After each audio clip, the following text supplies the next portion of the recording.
Penangkapan kedua tersangka berawal saat mobil minibus yang dikendarai keduanya mencoba menerobos petugas yang sedang melakukan razia. Sempat terjadi aksi saling kejar sebelum kedua tersangka akhirnya ditangkap. Bahkan salah satu di antaranya terpaksa dilumpuhkan karena berupaya melarikan diri. Dari kedua tersangka, petugas mengamankan barang bukti sabu 350 gram yang dikemas dalam 7 paket, 2 telepon genggam, serta 1 mobil minibus.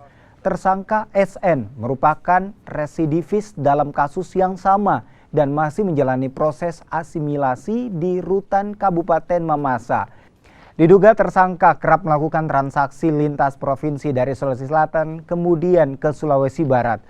Sementara narkoba jenis sabu diperoleh dari Malaysia. Keduanya kini mendekam di sel tahanan BNNK Polewali Mandar dan diancam hukuman 5 hingga 20 tahun penjara.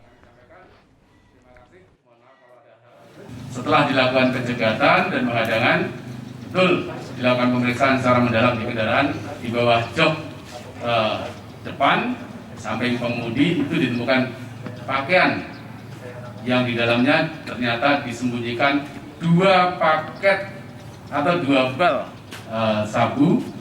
Kemudian dicari lagi di dalam termos berwarna biru ini ditemukan 5 bal paket bal yang diduga sabu.